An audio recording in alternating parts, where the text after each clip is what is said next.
Olá a todos, um excelente dia.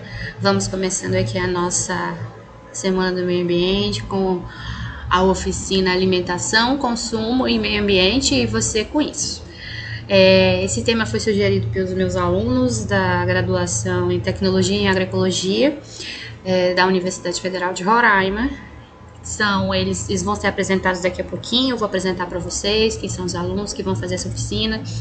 E a propositura do tema foi deles, né? Então, são assuntos bastante atuais, assuntos que vão contextualizar a produção alimentícia, o consumo desses alimentos e os impactos, né, que essa produção e esse consumo trazem para o nosso meio ambiente. E algumas sugestões do que a gente pode fazer para tentar melhorar essa poluição ambiental, os efeitos das produções alimentícias para o meio ambiente, para que a gente possa viver de uma maneira mais sustentável.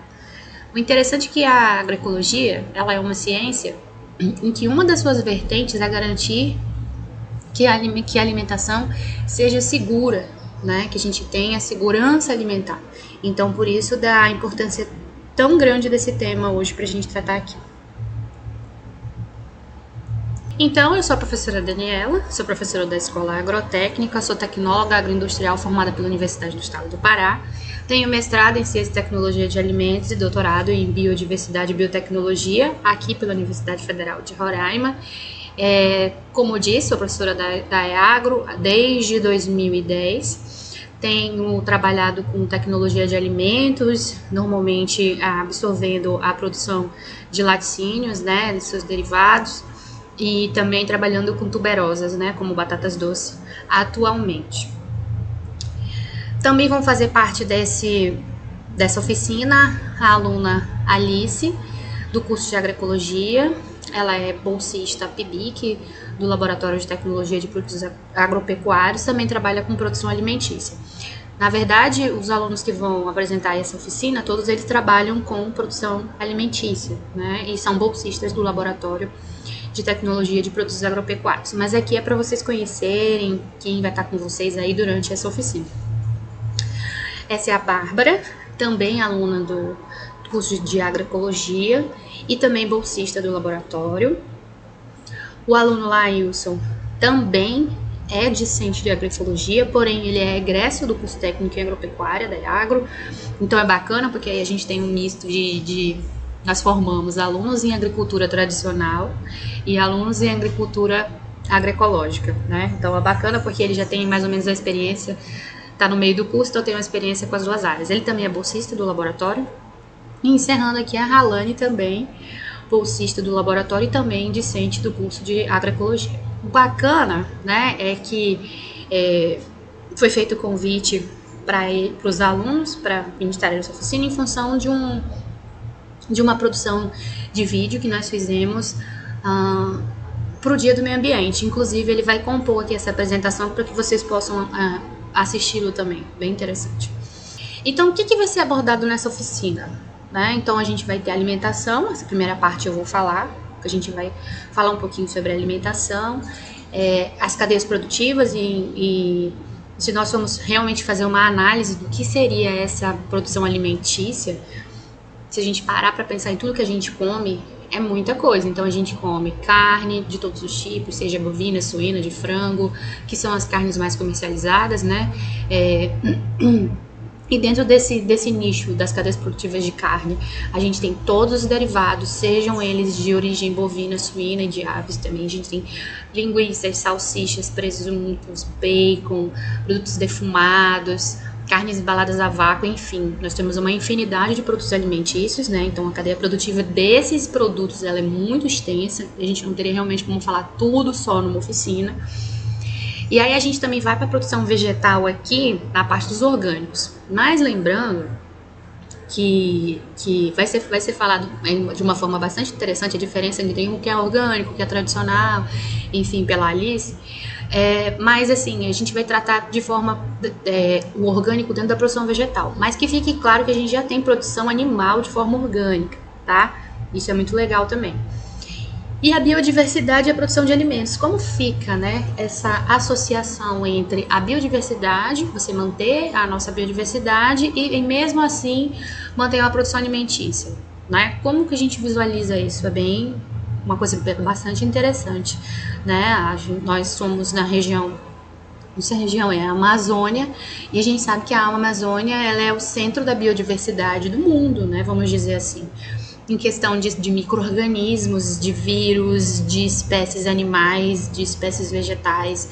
Então a gente tem aí um arcabouço muito grande de espécies em que muitas das vezes a gente nem conhece ainda toda a sua grandiosidade. Né? E a produção de alimentos cada vez mais exigente, exige mais espaço, exige mais área. Como contornar esse processo, né, de produção de alimentos e a manutenção da biodiversidade. Então esse link é bem interessante para a gente discutir, vai ser falado pelo aluno Lailson lá na frente. Então vamos tratar do primeiro tópico, né, que é a alimentação. Então, o que seria alimentação? Então eu fui atrás de alguns conceitos, né, de alguns autores, para a gente tratar do que seria essa alimentação. Então os alimentos eles são transportadores do meio externo para o interior do organismo, do material imprescindível para suas atividades energéticas, estruturais e reparadoras. Então, aqui ele trata os alimentos, né, a alimentação, como uma forma da gente adquirir energia para executar nossas atividades, o que é verdade, né? Como a gente vai ver um pouquinho mais para frente, os alimentos eles compõem principalmente 3 grandes grupos de macromoléculas, que são os carboidratos, os lipídios e as proteínas. Cada um com a sua função no organismo, mas todos eles com a função de nutrir e de trazer energia para que a gente consiga executar todas as nossas tarefas. Seja ela estar acordado, seja ela estudar, trabalhar, andar, fazer exercício físico, né? Então a gente tem aí uma infinidade de atividades que necessitam de energia, e a energia ela é proveniente dos alimentos. Então por isso que eles são tão importantes, né? Num outro ponto de vista, a gente tem que os alimentos são formados por moléculas complexas que devem ser transformadas em seus constituintes básicos, mais simples, a fim de torná-los em condições de incorporação ao meio interno. Então a gente tem aí as moléculas complexas e a gente pode falar, por exemplo, de um carboidrato complexo, grande, né? A gente pode falar de lipídios e dentro dos lipídios a gente pode falar dos óleos, das gorduras, das moléculas bem diferenciados que nós temos dentro dos alimentos, entre elas triglicerídeos, entre elas ácidos graxos de cadeia curta, ácidos graxos de cadeia longa, ácidos graxos saturados, ácidos graxos insaturados. E aí a gente também tem as proteínas, com toda a sua grandiosidade, complexidade e nobreza, né? A gente pode dizer que são moléculas nobres que o nosso organismo necessita para construir a fração muscular.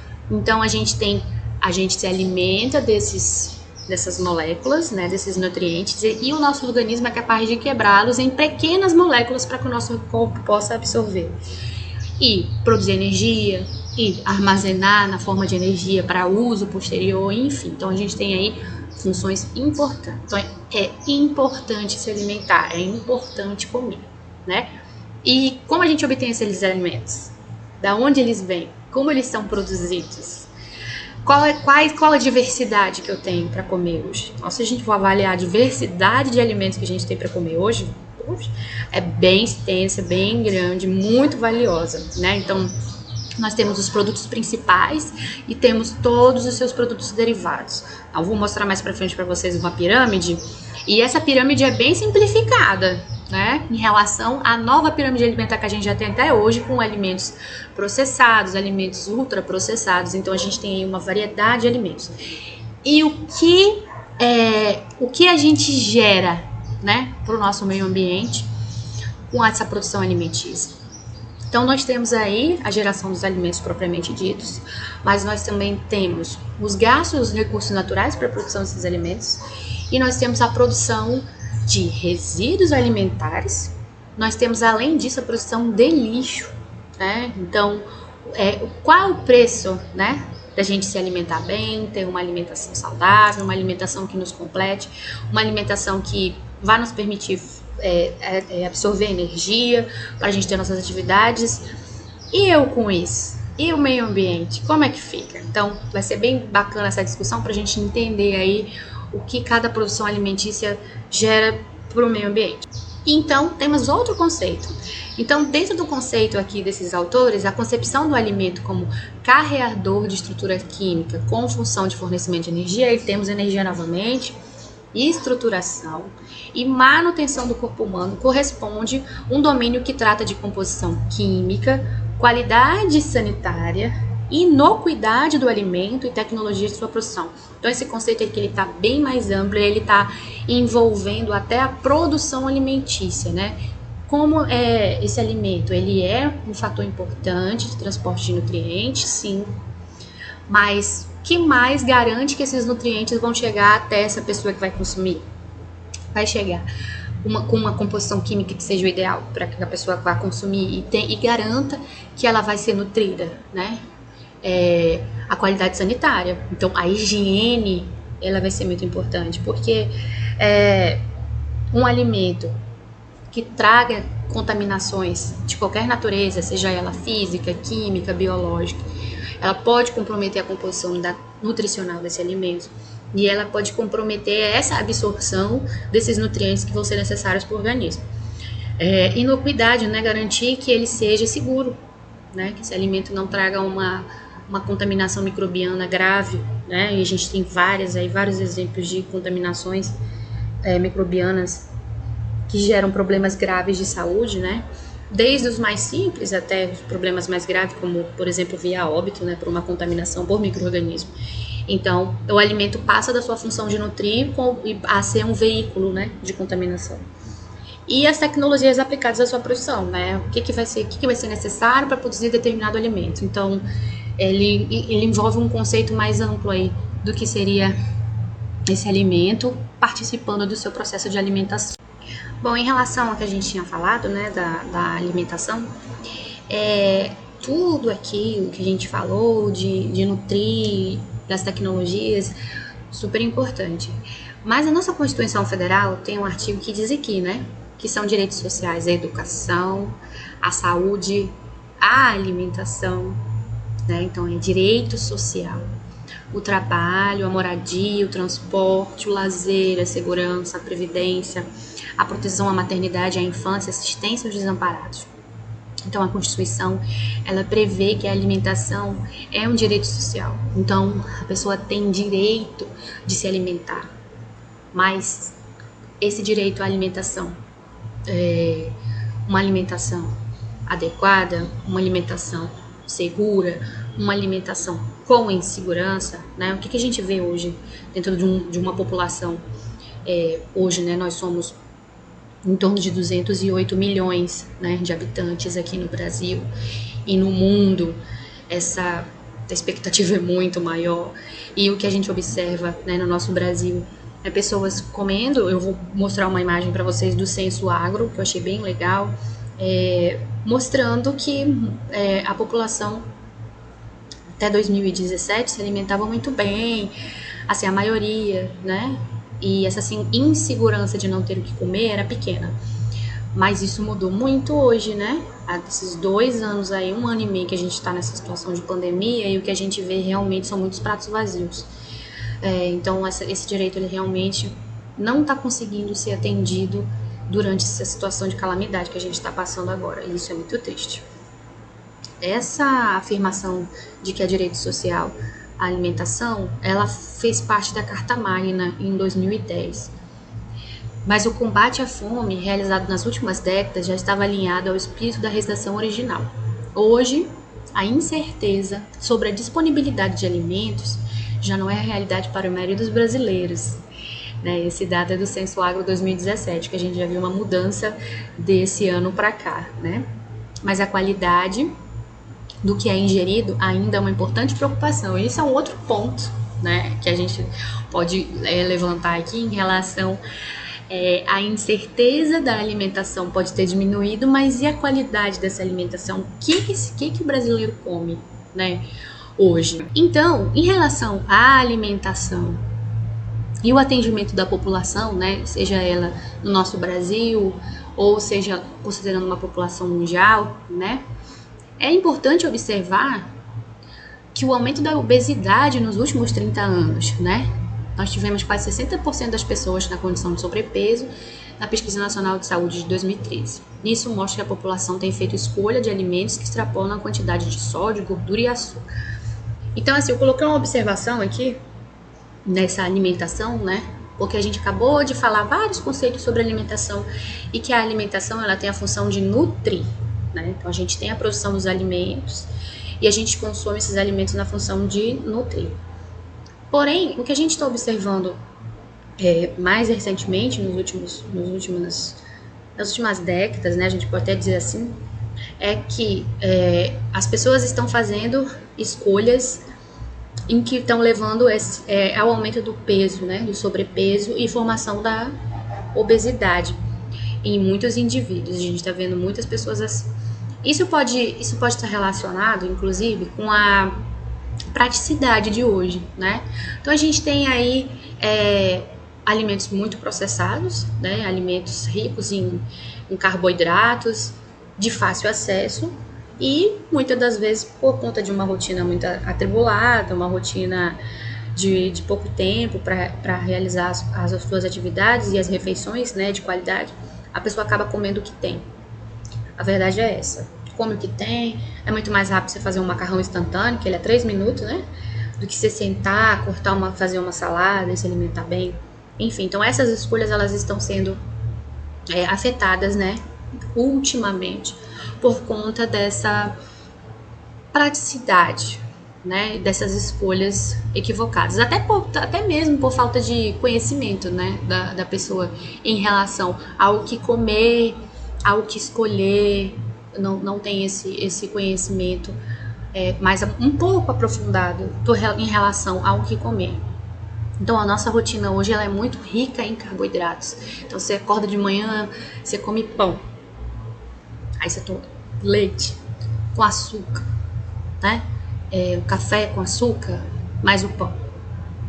E aí de repente não é pão, é bolo. Aí não é bolo, é tapioca. Não. Vai comer um ovo? Não, ovo de manhã, frito? Não, só se for com pão. Então, só aí a gente já tem bolo, tapioca, pão, açúcar, como itens de carboidrato. O alimento proteico que faz parte do meu café da manhã. Se eu tomo leite, eu tenho leite. Se eu tomo iogurte, eu tenho iogurte como alimento proteico. Se eu tenho queijo como alimento proteico. Então, aí eu tenho mais carboidratos do que proteína. Não, mas eu não consigo comer só um pão, porque o pão é tão gostoso, tão delicioso, eu como uns 3. Aí você já aumentou uma porção grande de carboidratos. Aí vamos passar pro lanche, né? Aí você come um lanche, você fala, vou comer um salgado, vou comer mais um pão, de repente. Enfim, o que for mais prático, né? Então, mais carboidrato. E aí você chega no almoço, o almoço é arroz, feijão, macarrão, farinha, só carboidratos. Salada. Acho que salada, eu não quero comer salada. Não, vou comer carne, ou frango, ou suíno, proteína. E aí eu vou tomar aquele suco ou aquela coca, né? Com bastante açúcar, o suco, ou aquela coca mesmo bem deliciosa, geladinha, paft, mais carboidrato. E aí, na verdade, você não tem um balanço nutricional. Você tá tendo um exagero de carboidratos, né? Que é o que, na verdade, é mais abundante. E a gente vai falar mais lá na frente que o excesso disso pode gerar doenças metabólicas, que não são interessantes pra gente. Então, a gente partiu de um conceito onde a gente tinha a alimentação como função de nutrir, e agora a gente tá vendo a disponibilidade dos alimentos que a gente tem, e a gente tá se nutrindo e comendo além do necessário. E aí essa pesquisa aqui mostra realmente a formação desse sobrepeso e muito da nossa população ou obesa ou com sobrepeso. Então isso é uma coisa que realmente está se transformando num problema de saúde. Na verdade já é, né, um problema grave de saúde, porque a obesidade ela gera muitas outras complicações do que só ela propriamente dita, né?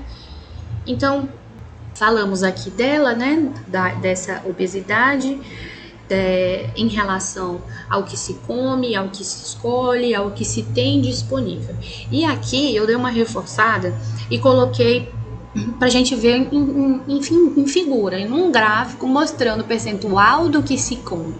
Mais à frente, eu vou até fazer um comparativo desse gráfico aqui do que na verdade é a prevalência alimentar hoje e o que era para ser, tá? Pra gente ver uma diferença bem considerável entre essas duas propostas aqui, que é um negócio que volta bem para essa parte aqui, quando ele fala de qualidade do que é ingerido, né? Então, realmente é uma coisa bem complicada. Olha lá. Então, hoje, o que é a prevalência de consumo? Todas as informações estão no Censo Agro, tá? Eu coloquei até o link aqui embaixo, se vocês quiserem consultar. Tem muita informação lá, bem interessante. Então, a prevalência do consumo alimentar hoje, a gente tem aqui 84% ela é formada por arroz. Presta atenção. Depois, 72,8% por feijão.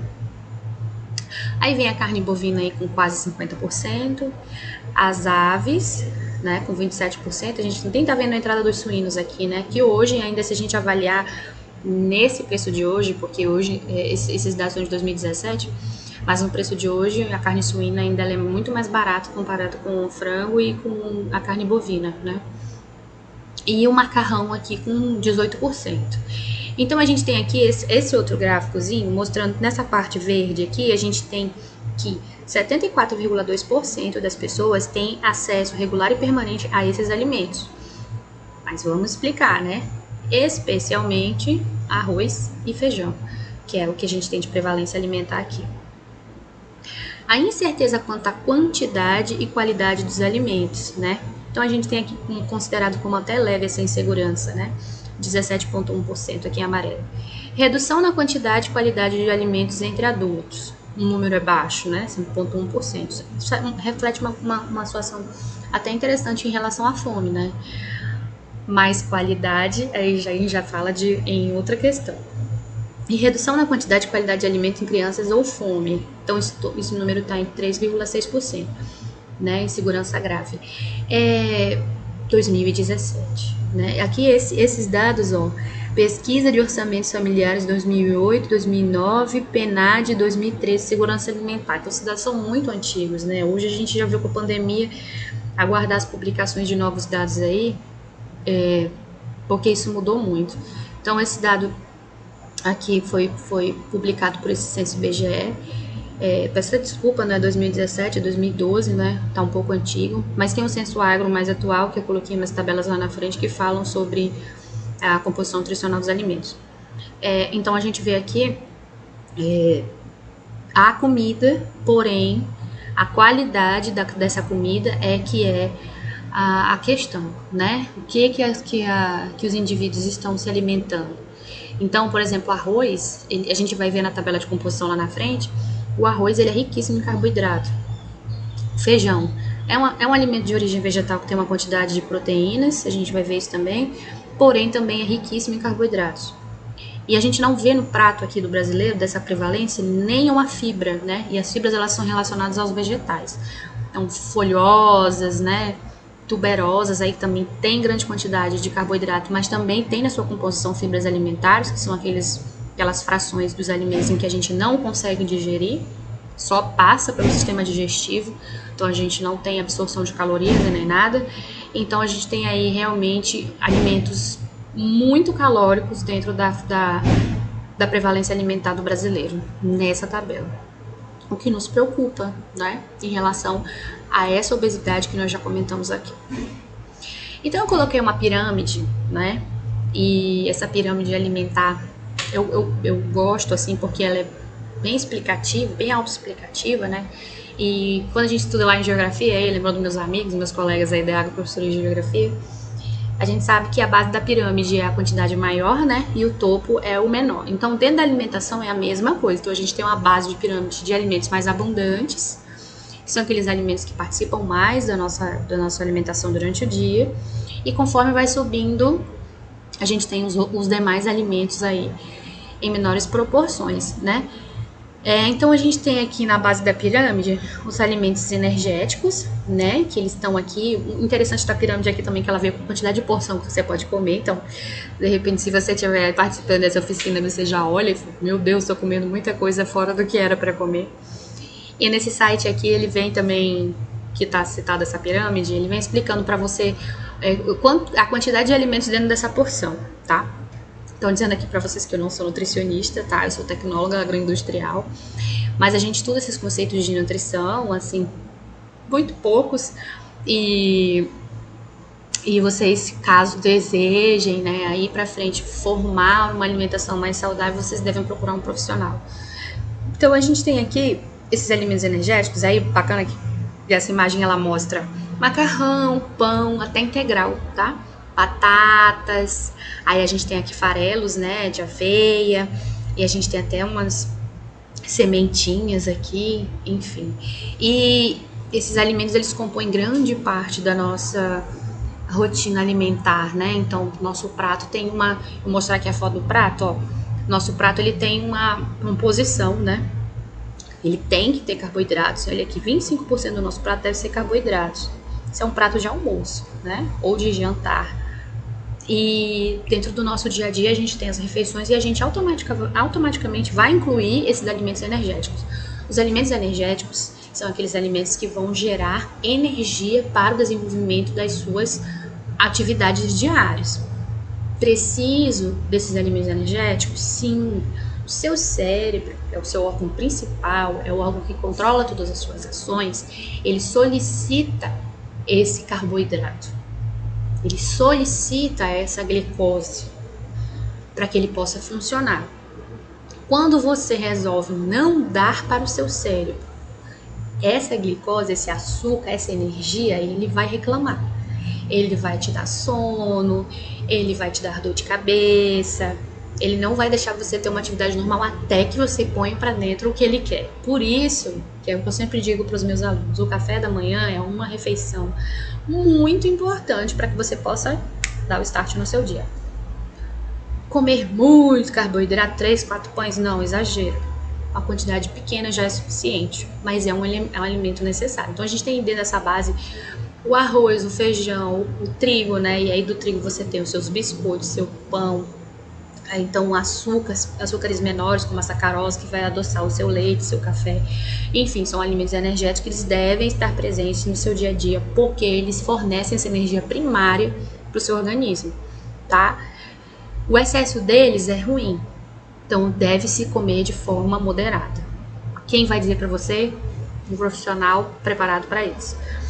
Os alimentos reguladores, então são aqueles alimentos que vão regular seu trânsito intestinal, que são ricos em fibras, tem vitaminas, né, que são os legumes, os vegetais. Quanto mais colorido for, melhor, né, porque vão ser ricos em vitaminas, em substâncias antioxidantes. Fibras, que a gente conversou ainda agora, que eu falei para vocês, fibras não tem caloria, então o alimento rico em fibras é muito bom para você. Muito cuidado, porque muitos alimentos ricos enriquecidos com fibras aí estão nos pães integrais e o pão tem trigo e o trigo tem carboidrato, então muito cuidado. Então escolher os vegetais mesmo, laranjas, cítricos, né, tangerinas, frutas bastante coloridas, e a gente tem aqui na nossa região norte muita coisa, por exemplo, buriti, murici, açaí. Cuidado com o açaí, porque o açaí também tem grande quantidade de óleo aí que a gente vai falar no topo da pirâmide, então muito cuidado, tomar com moderação, né? As folhas verdes, muito importante, tem fibras, tem ferro também, substâncias antioxidantes.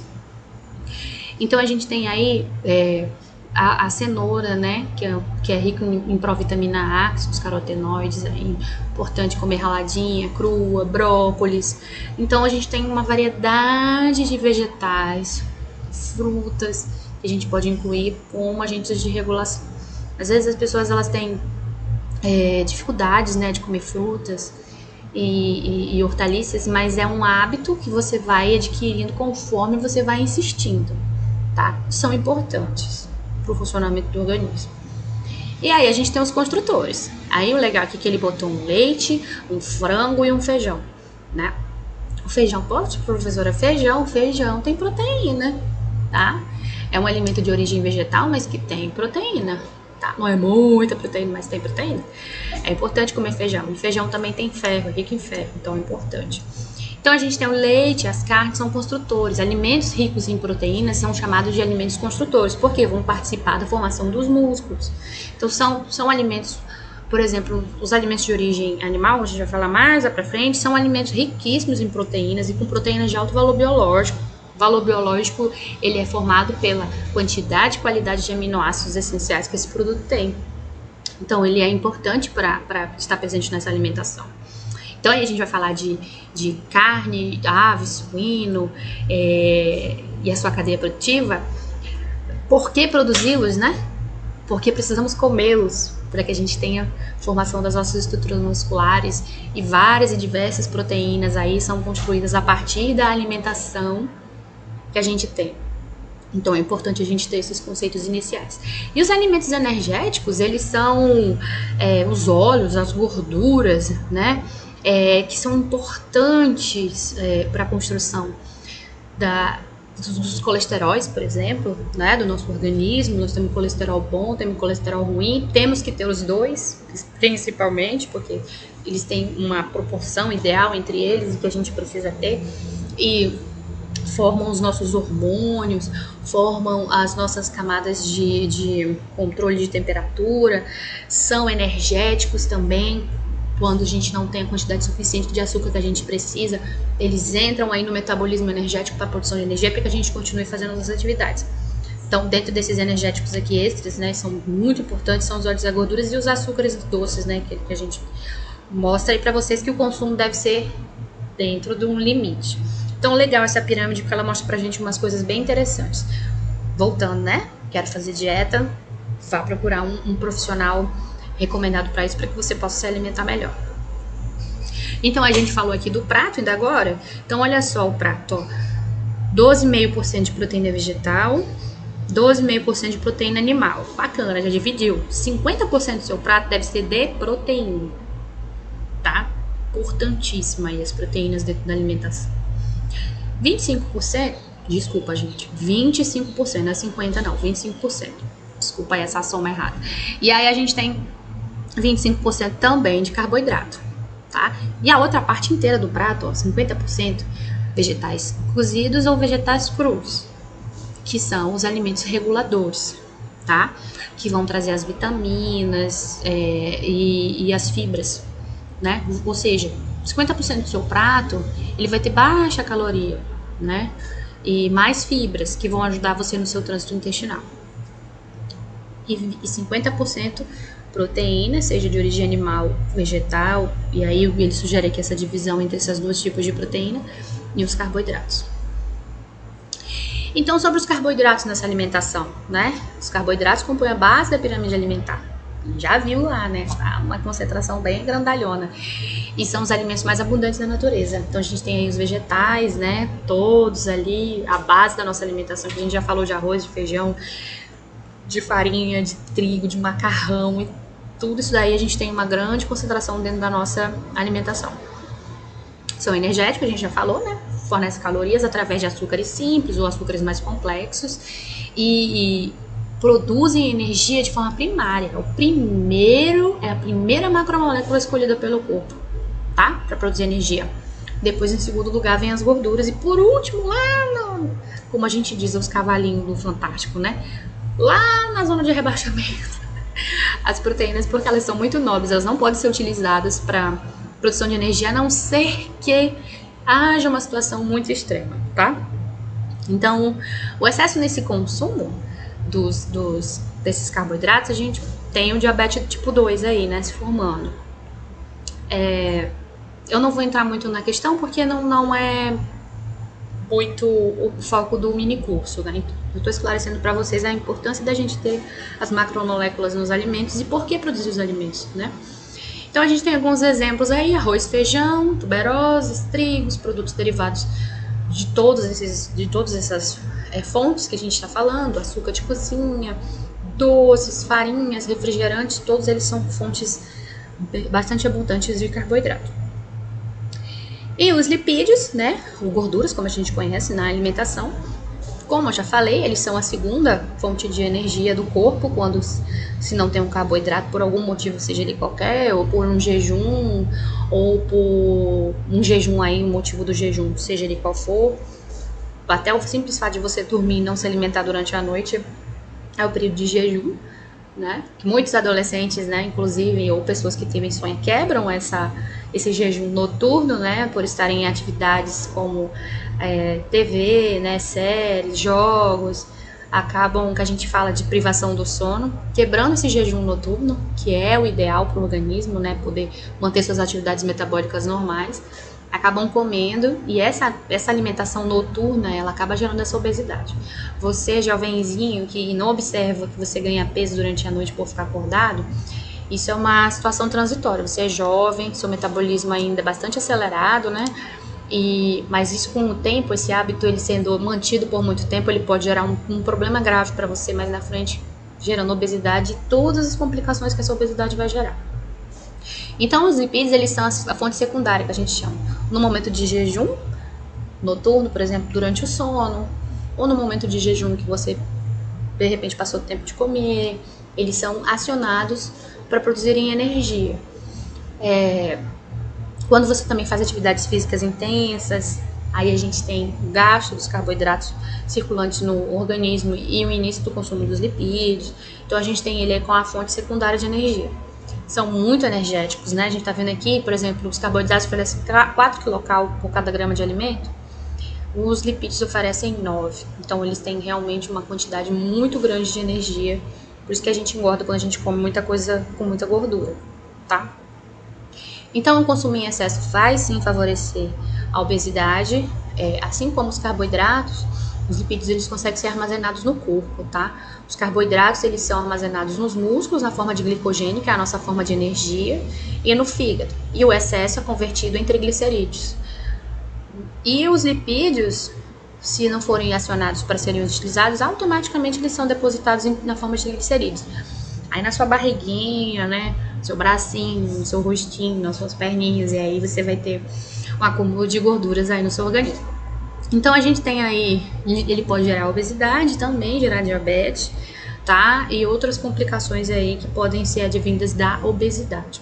Então, a gente tem como exemplos aí vários, né? Então, tem óleo de soja, azeite, amêndoas oleaginosas, que é saudável, tá? Comer, claro que não um monte, uma quantidade recomendada pelo seu nutricionista, sementes, carnes, alimentos fritos, e aí vai, etc. Tem vários, né? E as proteínas, como um terceiro nível aí, né? São alimentos construtores, vão participar da formação dos músculos. As proteínas, elas formam enzimas, as proteínas, elas formam hormônios, por exemplo, como a insulina, o glucagon, são todos hormônios derivados das proteínas, né? E eles não, diferente dos carboidratos que a gente diz que armazena e dos lipídios também que armazena, não são armazenados no corpo, eles são quebrados e são eliminados na forma de ureia pela nossa urina, e o restante pode gerar formação de triglicerídeos também. E elas são muito nobres, então o ideal é que a gente se alimente bem, tenha a nossa fonte de energia primária, que são os carboidratos, secundários, que são os lipídios, e deixar as proteínas lá, tá? Então a gente precisa comer direitinho pra gente poder manter as nossas proteínas. Então, quais são os alimentos fontes de proteína, né? Então, a gente tem carne, derivado, leite, seus derivados, aí imagina, né? Uma infinidade de produtos derivados da carne, do leite. E temos também as proteínas de origem vegetal. Os alimentos de origem vegetal, eles têm sim proteínas, alguns um pouco mais, outros um pouco menos, tá? Aí eu coloquei proteínas e o seu valor biológico, né? Então, na alimentação. Então, os aminoácidos, eles são as estruturazinhas que vão formar as proteínas, né? Então, eles estão presentes na dieta alimentar e são importantes estarem na dieta, porque existem alguns aminoácidos que a gente chama de aminoácidos essenciais. Esses aminoácidos essenciais estão até aqui nesse quadrinho, ó, eles não são produzidos no corpo. Então, o teu corpo, ele tem capacidade de produzir alguns aminoácidos e outros não. Então, esses que não são produzidos devem ser absorvidos da dieta.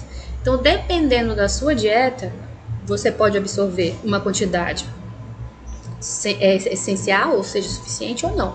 Por exemplo, a gente falou lá do prato, né? 70 e poucos por cento da alimentação é arroz e feijão. Então, a gente não... De repente, essa parcela da população só come arroz, feijão e pouca carne. Ela não consegue ter a quantidade ideal de proteínas por dia, né? Então, isso fica deficiente. É o que a gente está falando da qualidade da alimentação e não da quantidade.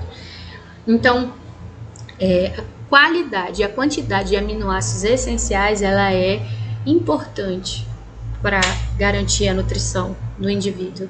Então, quem fornece isso de forma natural, né, sem precisar de suplementação, são os alimentos de origem animal, que a gente diz que eles são proteínas completas. Enquanto que os alimentos de origem vegetal a gente pode chamar de proteínas incompletas. Não porque de repente eles não tenham todos os aminoácidos essenciais. Eles podem ter, mas o nosso organismo não está preparado para absorver essas proteínas e aí elas acabam se ligando com outras substâncias e ficando indisponíveis.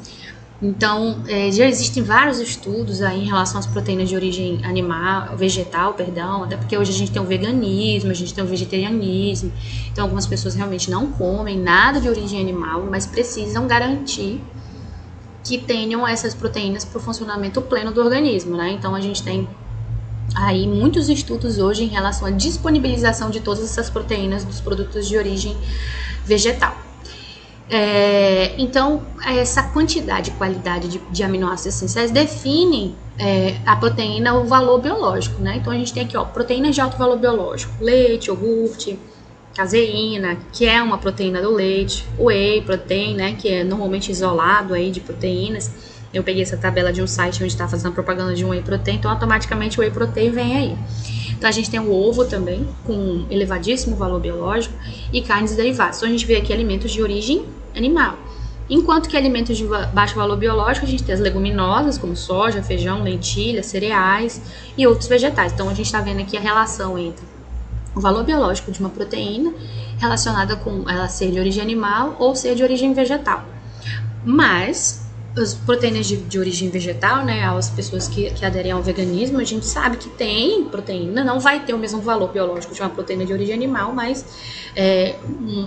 um indivíduo que pratica, né, desculpe aí aos que praticam essas modalidades de alimentação, se eu esteja falando alguma coisa, né, que desagrade, mas realmente precisa se alimentar muito melhor do que quem se alimenta de proteína de origem animal, né? Porque precisa garantir essa suplementação para que o organismo funcione adequadamente. Então eu coloquei algumas tabelas nutricionais e eu coloquei, por exemplo, da carne bovina, porção por 100 gramas, tá? Então aqui é proteína, ó, em torno de 20, né? Gorduras totais em torno de 6,1, e que é o mais interessante. Aí você pode olhar esse carboidrato, nem tem carboidrato, não tem fibra, né? O carboidrato ele vai todinho aqui durante o abate desse animal, né? Independente da sua condição de morte, pode ter mais ou menos, mas o carboidrato ele é zerado ou muito baixo em função das condições de abate aí desse animal. Do frango, então a gente tem aqui um valor de proteínas de 32 gramas aqui, um frango grelhado sem pele. Se a gente comparar aqui com a carne que eu coloquei aqui para vocês, essa carne bovina aqui com valor de proteínas de 20 e o de frango com 32, você vai olhar assim, nossa, muito melhor comer frango, né? É muito mais proteico. Às vezes nem isso, é porque ele tá grelhado, então já perdeu água, os componentes estão todos mais concentrados aqui nessa fração alimentícia. Todas essas carnes, eu vou colocar um quadro aqui, elas têm praticamente o mesmo valor nutricional relacionado a proteínas, em torno de 20 a 22%, que é o que se espera de um alimento de origem animal, tá? Essa imagem ficou ruim, mas ela é uma composição de diferentes cortes suínos, tá? A gente tem aí dentro da mesma peça, né, do mesmo animal, em diferentes partes, a gente tem diferentes composições nutricionais. Aí estão relacionadas a movimento, relacionadas à posição, né, no animal, traseiro, dianteiro, enfim. E aí a gente tem essas diferenças de composição nutricional dentro do próprio corte, que é o normal. E aí eu coloquei aqui pra vocês, ó, do que eu tava falando em relação à composição de proteínas aqui, ó, ela varia muito pouco entre os cortes, né, entre as espécies, perdão, animais aqui que contém essa carne. Então, o alimento de origem animal, normalmente ele tem essa fração aqui proteica em torno de 20 até 22%, tá? E o que muda bastante aqui é a composição de gordura, né, dessas carnes que a gente vê. Aí a gente tem aqui infinitas milhões de possibilidades em função, por exemplo, de melhoramento genético. Então essas coisas aqui de composição nutricional relacionadas à gordura, elas mudam bastante, tá? Aí eu achei legal aqui, porque foi feita uma comparação entre as gorduras, as proteínas não, as gorduras, os colesteróis aqui do suíno e do bovino, né? Então a gente tem aqui o lombo, né, que é uma das partes, o lombo e o pernil, eles são as partes mais nobres do suíno. E do bovino a gente tem aqui, ó, maminha, picanha, patinho, que são as carnes que são traseiras, né, mais apreciadas aí para com maior valor de venda, tá? Então, a gente tem aqui a quantidade de gordura, ó, do lombo 6,4, e aí o pernil já tem uma quantidade muito maior de gordura. E aqui eu posso explicar porque músculos de movimento, normalmente eles tendem a ter mais gordura, precisam de mais energia, né? E aqui se aplica também. Então, a gente tem a maminha com 2,4% de gordura e a picanha grelhada aqui com 19,5% de gordura. Então, picanha, a gente diz assim, é muito mais saborosa comer picanha. Por quê? Porque a quantidade de gordura é muito maior e a gordura, ela dá sabor, gordura saturada especialmente, ela dá mais sabor a esses produtos, carnes. Então aí a gente tá vendo aqui uma diferença bastante grande em relação ao teor de gordura de alguns cortes mais nobres desses animais, né? Então, todos relacionados à formação, à absorção do alimento como nutriente e alimento para a produção de energia. E os meninos vão falar dessas cadeias produtivas aí que são essenciais para que a gente tenha essa nutrição, né, que a gente precisa, e os impactos dessa produção. Então a gente pensa assim, né, assim, nossa, eu vou me alimentar, vou comer bem, vou comer alimentos balanceados, uma alimentação saudável, mas esses alimentos, como a gente tem? Já tiveram curiosidade de onde vem?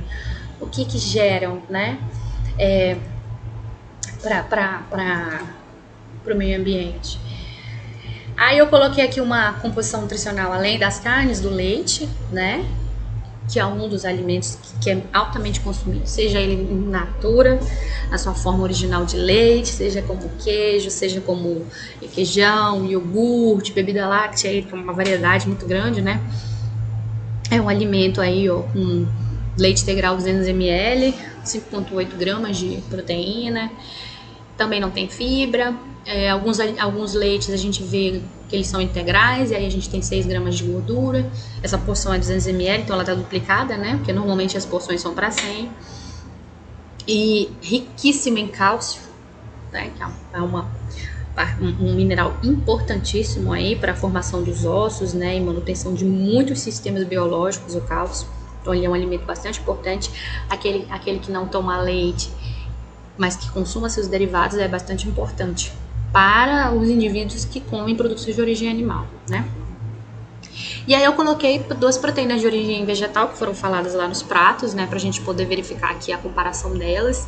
Vamos ver os carboidratos, que é a fração, ó, se a gente olhar carboidrato aqui do leite, ó, a gente ainda tem em torno de 10 gramas por causa da lactose. Mas se a gente olhar os carboidratos aqui dos animais, deixa eu ver se tem, aqui essa tabela nem tem carboidrato, né? Então é um alimento rico em proteína, é diferente. Aí a gente vai lá pra proteína de origem vegetal. Aí a gente olha aqui, proteínas 2,5, do arroz branco, do arroz integral 2,6 e das proteínas do feijão, ó. Ele é um alimento entre arroz e feijão. A gente tem o feijão como um alimento bastante rico aqui em proteína de origem vegetal, né? Então aí na hora de você escolher o que você vai comer, realmente isso aqui pesa bastante. Fibras, ó. Lá a gente, aqui nos alimentos de origem vegetal, animal, a gente já não vê fibra, nem no leite e nem nesses alimentos aqui, ó. Frango, nem tem aqui fibras.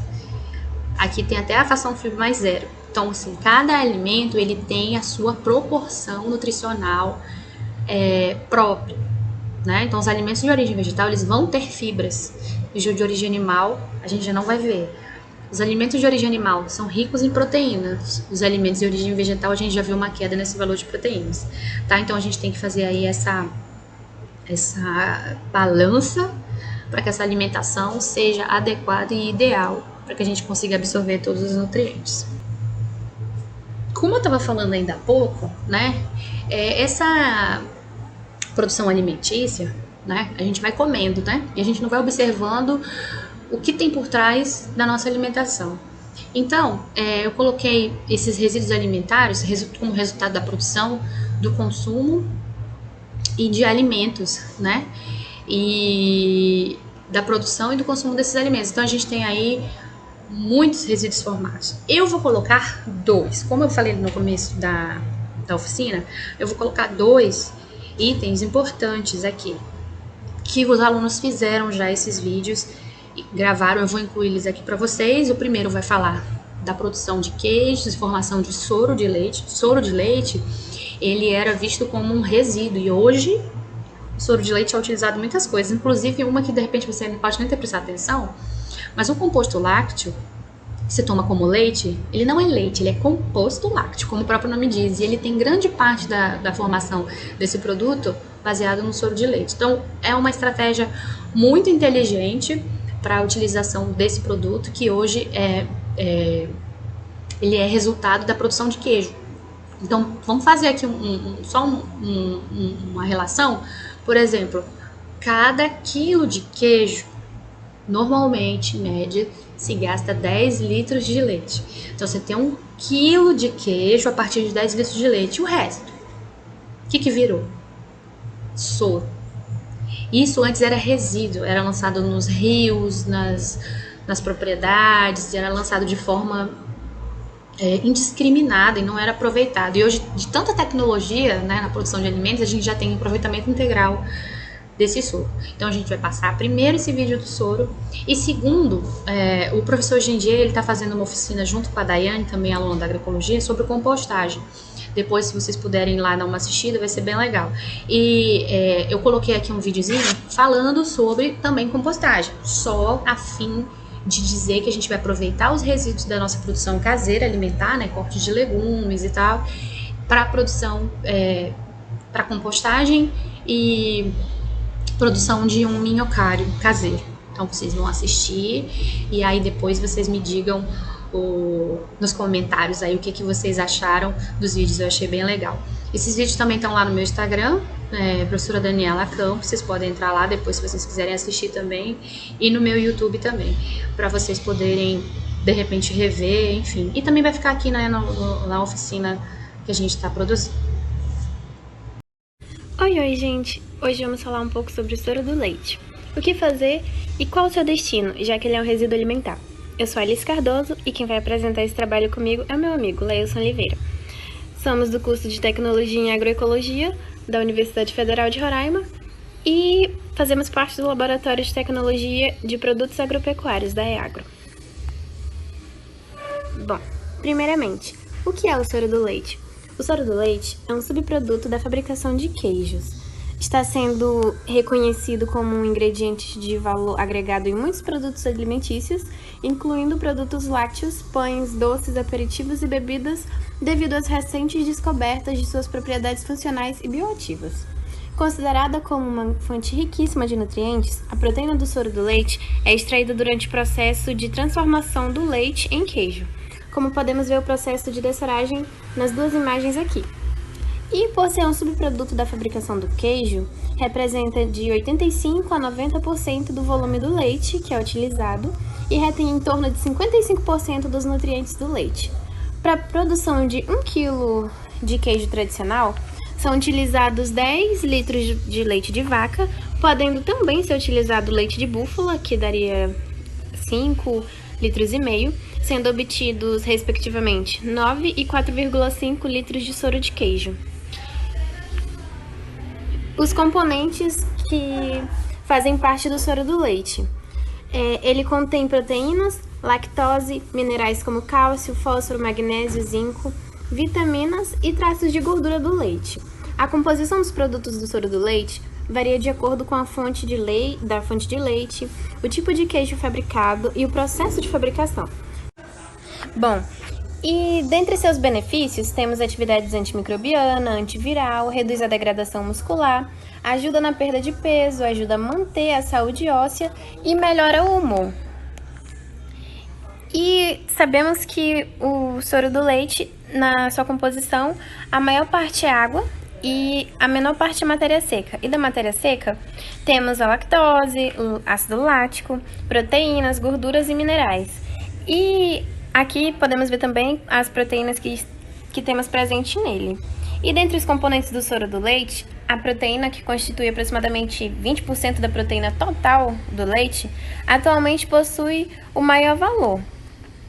E devido ao seu conteúdo de aminoácidos essenciais, o valor biológico das proteínas do soro do leite é alto comparado a outras proteínas da dieta.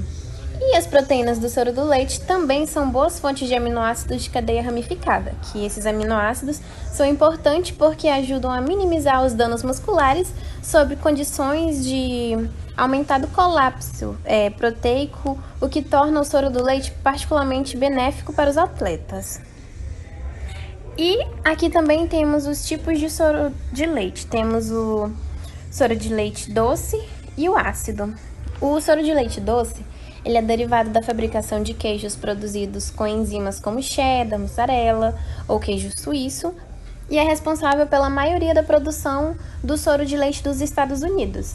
E o soro de leite ácido, que é obtido pela fabricação de queijo cottage, queijo cremoso ou ricota, como temos aqui as respectivas imagens desses queijos. Falando um pouquinho agora da produção de soro no Brasil, o Brasil ele é responsável por 850 mil toneladas de queijo por ano. E sabe-se que a cada 1 quilo de queijo são produzidos aí de 8 a 9 litros de soro, ou seja, é uma grande quantidade de soro que é produzido. Antigamente, esse soro ele era visto aí somente como um resíduo, somente como um problema. Então, ele era descartado. Somente depois de alguns estudos, ele foi constatado que o soro é de alto valor nutritivo e ele passou a ser valorizado e ganhou qualidade. Eu faço uma pergunta. Por que aproveitar o soro de leite? E a gente responde essa pergunta dividindo seus benefícios em 3 tipos. Os benefícios econômicos, ambientais e também nutricionais. Dentro dos benefícios econômicos, os produtores aí de queijo, com essa produção de soro, eles têm elaborado aí novos produtos e têm ganhado aí uma renda extra. É uma fonte de renda extra aí para esses produtores. Dentro das ambientais, antigamente esse soro ele era descartado aí na natureza, por não existir tecnologias que conseguissem processar esse soro.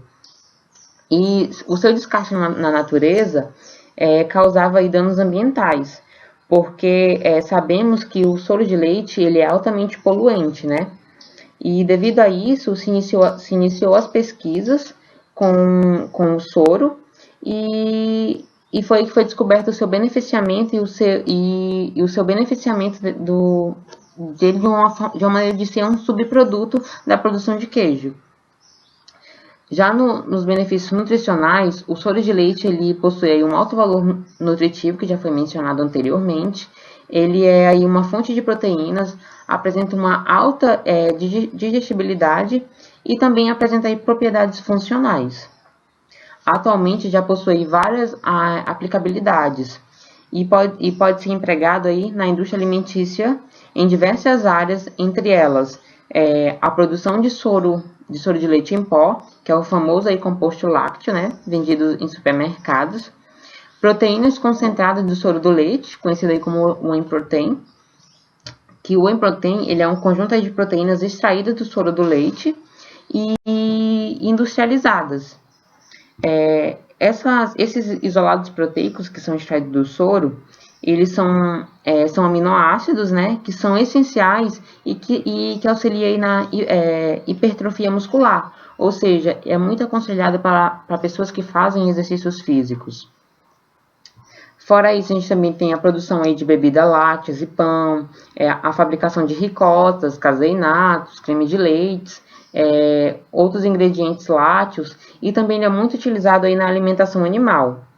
Vários estudos têm demonstrado que a inclusão de soro de leite melhora o desempenho de leitões desmamados, tá? Nessa imagem, podemos ver aí várias aplicabilidades do soro de leite, como ingrediente aí em produtos alimentares. Dentro deles temos aí os produtos desmineralizados, que são aí onde o soro é seco, ele é desmineralizado e tem inúmeras aplicações como ingrediente para alimentos humanos ou complemento na alimentação animal. Temos também o soro de leite fracionado, que aí os constituintes do soro, quando isolados e purificados, ele tem aí uma grande aplicação na indústria alimentícia, farmacêutica e também na química em geral. Dentro aí dos alimentos produzidos, a gente tem os derivados do leite, como na produção de iogurtes, achocolatados. Temos aí nas confeitarias, como produção de gomas, chocolates.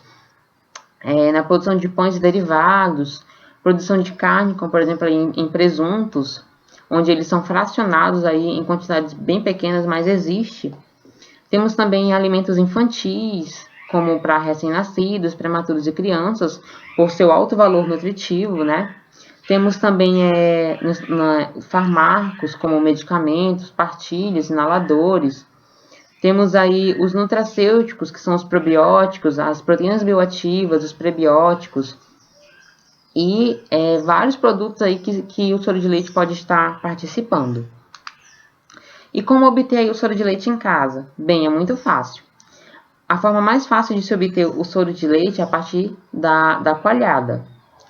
Em 1 litro de leite, você adicionando aí 5 colheres de sopa de vinagre ou de limão, esse leite vai coalhar, a massa ela vai se desprender do soro, ela vai cair para o fundo da panela e o soro vai para a superfície.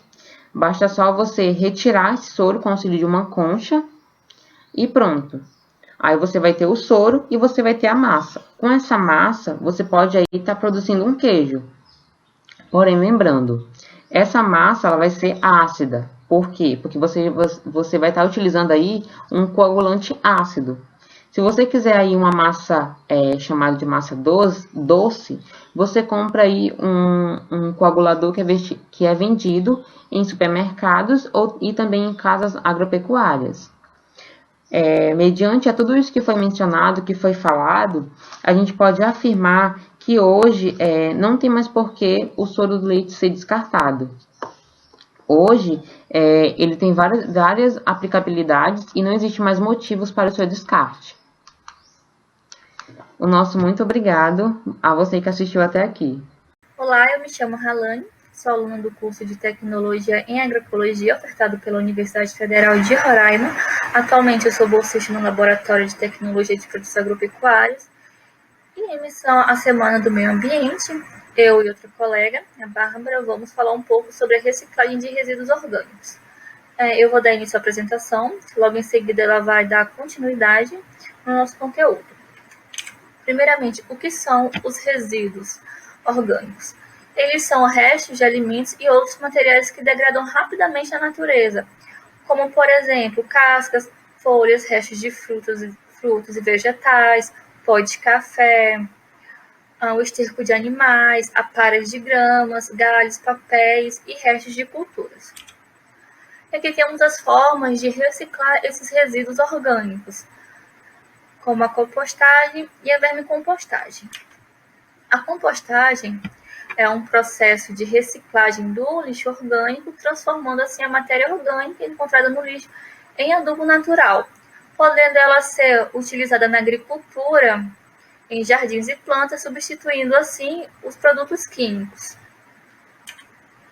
E o que pode ir na composteira? Sachê de chás, filtro de borra de café, legumes e vegetais, frutas, cascas de ovos, sementes, e o que não deve ir na composteira, o que não acrescenta nenhum valor na composteira. Sacolas plásticas, fezes, óleos, carnes, papéis higiênicos e líquidos. A vermicompostagem é um processo de transformar resíduos orgânicos em composto de alta qualidade utilizando as minhocas, como o humus, por exemplo, o chorume, que é um líquido que é utilizado como biofertilizante, que ele é muito rico, ele é bem nutritivo às plantas. E o que pode ir no minhocário. O que devemos colocar no minhocário? Frutas, legumes, verduras, grãos e sementes, sachês de chá, por exemplo, sem etiqueta, né, e ervas de chimarrão, borra e filtro de café, cascas de ovos, e o que devemos evitar em alta quantidade: frutas cítricas, alimentos cozidos, guardanapos e papéis toalhas, laticínios e flores e ervas. E o que não devemos colocar de jeito nenhum no nosso minhocário: carnes, limão, temperos fortes como pimenta, alho e cebola, óleos e gorduras, líquidos como iogurte, leite, caldos de sopa ou feijão, fezes de animais domésticos e papéis como os papéis higiênicos, jornais e papelões. Eu vou finalizar minha apresentação aqui. Aí, em seguida, a Bárbara vai dar continuidade na apresentação. Olá pessoal, eu sou a Bárbara Raquel e vou estar dando continuidade à apresentação falando um pouco sobre o humus e sobre o chorume do bem. Bom, o humus ele é ali um material resultante da decomposição de materiais orgânicos pela ação de micro-organismos, né, como fungos e bactérias, e também por agentes externos como umidade, temperatura. Existe também o humus de minhoca, que é o processo ali de decomposição, é o material ali de decomposição pelo o processo digestório das minhocas. As minhocas trabalham ali em conjunto com esses micro-organismos, elas acabam facilitando o trabalho, né, desses micro-organismos por elas fragmentarem em pedaços menores esse material orgânico. E o humus ele tem uma grande importância no solo por ele estar aumentando, né, a fertilidade do solo, por ele regular ali a população de micro-organismos, e também ele fornece carbono, nitrogênio, ferro, cálcio e entre outras substâncias que são essenciais.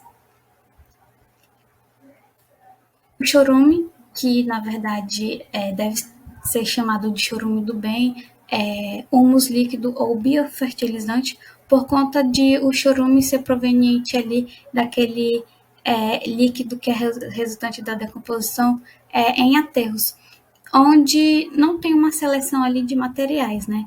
Então, para os aterros vai qualquer tipo de materiais, como fraldas, materiais eletrônicos, e acaba que esse líquido que é resultante da decomposição, ele é tóxico. Inclusive, ele é 200 vezes mais tóxico que o material de esgoto doméstico, né? Por isso, o chorume, que é um líquido ali, o chorume do bem, que é um líquido resultante ali da decomposição de materiais que são selecionados, né, que é como é feito na compostagem e no minhocário, deve ser chamado de chorume do bem, biofertilizante ou humus líquido. O chorume do bem ele pode estar sendo utilizado ali como adubo, né? E também pode estar sendo utilizado no controle de pragas e doenças.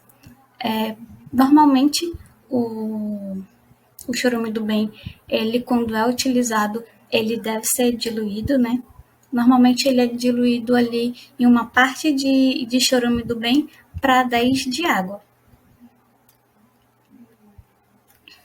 Colocando em prática aqui essa reciclagem de resíduos orgânicos, eu vou estar mostrando para vocês alguns exemplos, né, de pessoas que colocam em prática essa reciclagem de resíduos orgânicos, inclusive são acadêmicas do curso de agroecologia. Aqui o primeiro é o minhocário, onde foi aproveitado baldes, né, foram utilizados 2 baldes, onde foi feito alguns furos laterais para poder ter aquela ventilação por conta das minhocas, né? E é importante que esse minhocário ele seja ali colocado em um ambiente sombreado, com uma boa ventilação e sem ruídos por conta das minhocas. Aqui foi colocado, ao invés de uma tampa, foi colocado um pano para estar melhorando ali a ventilação para as minhocas, né? aqui onde foi reutilizada uma caixa térmica e foi transformada em um minhocário. Oi, gente, aqui é a Ralane. Eu vou mostrar para vocês a montagem do meu minhocário. Na verdade, eu desmontei ele, né, para mostrar para vocês como que eu fiz. Eu peguei a caixa térmica de 12 litros. Aqui no fundo tem um pouquinho já de humus, que foi comprado. Minhas minhocas que eu peguei na casa do professor Jandier, peguei poucas. Então, eu vou colocar as minhas minhocas aqui. Aí, em seguida, eu vou colocar um pouco da comida que já estava aqui no minhocário, que é casca de batata, cenoura, casca de pepino. Às vezes eu coloco o alimento em si, sem ser a casca mesmo. Eu coloco aqui um pouco para elas. Aí eu vou cobrir com o esterco de boi que também foi comprado. Que também serve de alimento para elas. Vou colocar com cuidado para não machucar.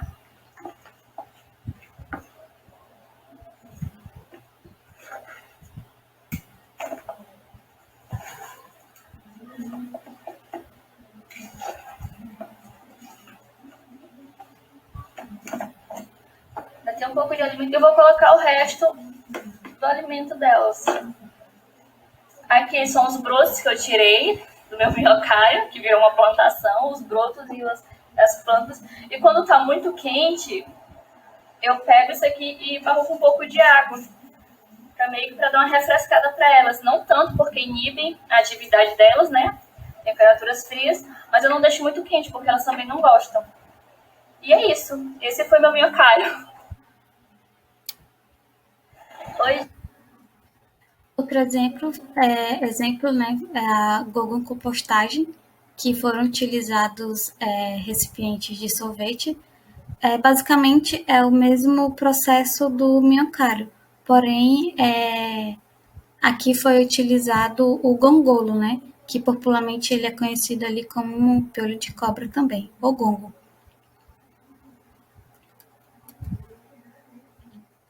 Aqui, uma geladeira que muitas das vezes é descartada no meio ambiente, né? Foi reutilizada para fazer a composteira, para fazer a compostagem. E como vocês podem ver nas imagens, foram utilizados poucos materiais, né? Foram utilizados apenas ali foi feita uma encanação para poder estar coletando ali o chorume do bem. Utilizado mais telas para poder estar evitando que animais indesejados entrem, né, na composteira e prejudiquem ele de alguma forma. Então é isso, gente, a apresentação. Espero que vocês tenham gostado e muito obrigada. Bom, na sequência aqui da nossa oficina, nós vamos falar agora do tema cadeia produtiva de bovinos, suínos e aves. Então, nessa temática, as alunas Bárbara e as alunas Ralane vão tratar do assunto. Eu peço para vocês que no vídeo da aluna Bárbara, que é o primeiro agora que vai vir na sequência, vocês coloquem um fone de ouvido, porque uma parte do minicurso ficou um pouquinho baixo. Eu acredito que deve ter sido algum problema na hora da gravação do fone.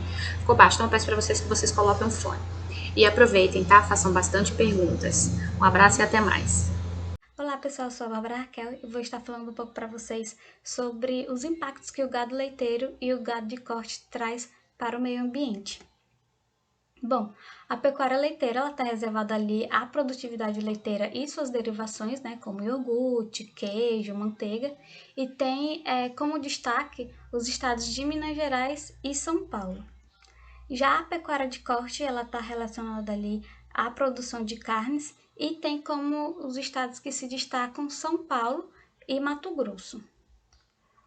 O Brasil, inclusive, é o maior criador de bovino do mundo, seguido ali pela Índia e pela China. A criação desses gados leiteiros de corte traz alguns impactos para o meio ambiente, né? O desmatamento, por exemplo, as florestas elas são derrubadas ali com o objetivo de estar abrindo pastagem para esse rebanho. Só que nesse processo de desmatamento gera ali a emissão de gases do efeito estufa, e esse desmatamento, inclusive, ele destrói habitats naturais, ele provoca ali a extinção de espécies, causa a degradação ou a erosão dos solos. As queimadas também, que são feitas ali para estar fazendo a renovação dessa vegetação, desse pasto, ajuda ali na emissão dos gases de efeito estufas, e também com o mesmo impacto ali do desmatamento, né? Destruindo habitats naturais, fazendo com que algumas espécies entrem em extinções. Temos também a digestão dos animais, né? Que está relacionada ali à fermentação entérica, que é a formação ali de gases no sistema digestivo do boi, que faz com que emita ali o metano para a atmosfera, por via oral, por via fecal ou por flatulências. E por o Brasil ser o maior produtor de bovinos, o Brasil acaba sendo ali o maior emissor mundial de metano, que é um dos gases do efeito estufa. Um pouco para vocês melhor sobre a fermentação entérica, né? Que ocorre quando o capim e o feno, a alimentação que o animal ingerir, ela é decomposta ali pelos micro-organismos que vivem no estômago do ruminante. E durante essa digestão que esses micro-organismos fazem, eles produzem ali o metano, que é liberado ali nas fezes, nas flatulências, no arroto do animal, fazendo ali a liberação do metano para a atmosfera. Já que uma estatística, né, de 2010, no qual aparece que a agropecuária ela foi responsável ali por 74,4% da emissão de metano, e 64,7% é responsável ali pela fermentação entérica, sendo que o maior responsável é o gado de corte, por 56,2%, e o gado leiteiro, por 8,5%. Já que uma estatística de 2015, no qual aparece que a pecuária é responsável ali por 84% da emissão dos gases de efeito estufa. E numa mais atual de 2018, aparece que 44% da emissão desses gases é responsável ali a fermentação entérica. Levando em consideração desses impactos que causam, né, o gado de corte, o gado leiteiro, né, em relação ali à produção de ração, o uso de água, a poluição da água e a emissão desses gases de efeito estufa, quando é comparado a carne do gado com a do porco e frango, a carne bovina ela é 10 vezes pior para o meio ambiente do que essas outras.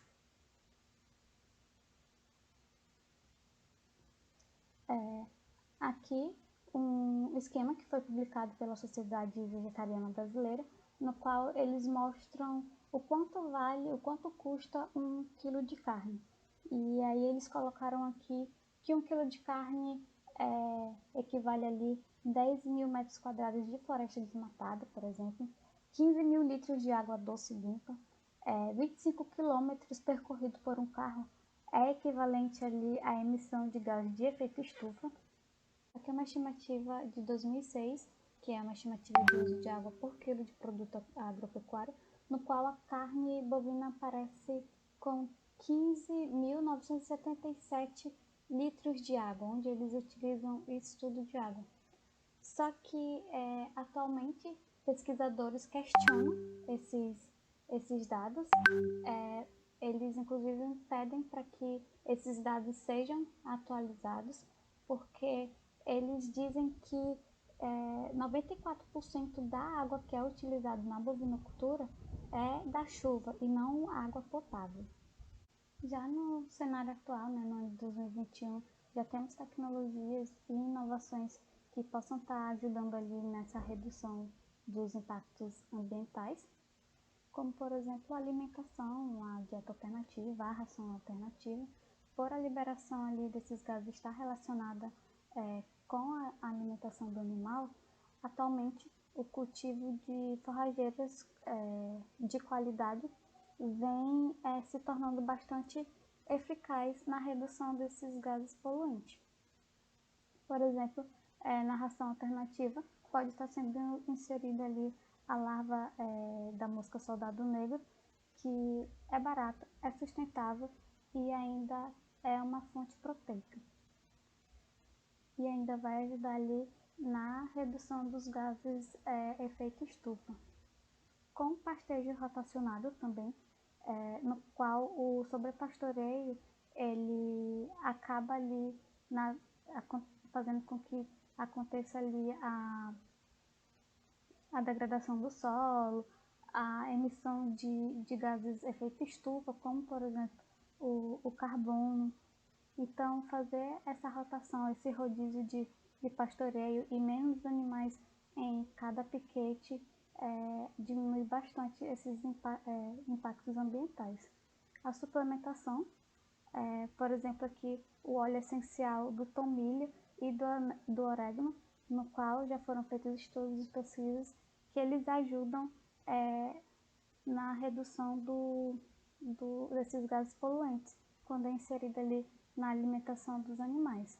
As algas vermelhas, que têm elementos ali essenciais e que elas reduzem ali cerca de 50% na emissão desses gases poluentes. O sistema silvopastoril é mais uma tecnologia, é uma forma de estar reduzindo aí a emissão desses gases, está diminuindo os impactos ambientais, no qual é inserida ali a floresta, que pode estar sendo, por exemplo, o eucalipto, a pastagem e o animal.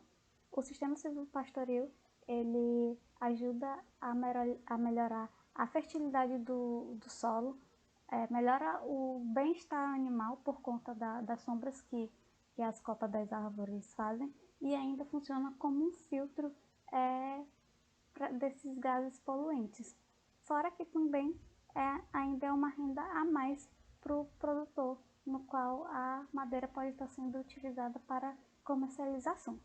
Com essas tecnologias, inovações, existe uma máscara que converte ali o metano em água e gás carbônico. Foi criado por uma empresa de tecnologia num projeto de zero emissões de gado. E segundo essa empresa, essa máscara ela reduz ali até 60% esses gases, né, a emissão desses gases, graças a um sensor que tem na máscara que mede ali o nível do gás nos arrotos das vacas, e quando esse nível fica muito alto, a máscara ela direciona ali esse gás metano para um mecanismo interno de oxidação, que contém ali um catalisador que converte o metano em gás carbônico e água. Falando em tecnologia e inovações, temos o biodigestor, onde essa empresa, eles são especialistas em tratamento de dejeto animal e geração de biogás, onde ali é possível converter dejeto de produção animal em biogás e também em fertilizante orgânico.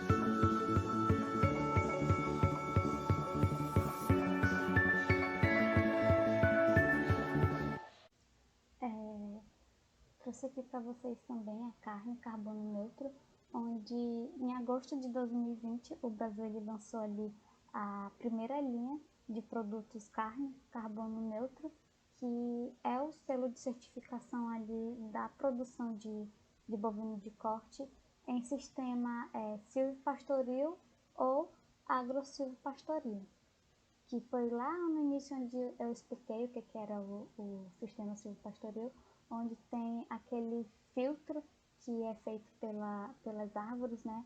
Tem aquela consociação ali entre árvores, pastagens e bovinos. E é assim que temos o selo da carne carbono neutro. Eu termino aqui a minha apresentação com algumas perguntinhas para a gente estar interagindo. Vocês podem estar respondendo aí nos comentários. Você mudaria seu hábito alimentar para ajudar o meio ambiente? Você acredita que diminuindo o consumo de carne vermelha nós vamos estar ajudando o meio ambiente? E você acha também que um dia a produção de gado de corte e leiteiro não irá causar mais danos ao meio ambiente? Então é isso, pessoal. Obrigado. Oi, gente. Eu me chamo Ralane.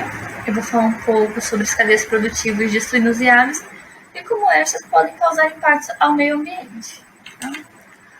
Então, dentre as grandes cadeias produtivas, a suinocultura ela se destaca no Brasil.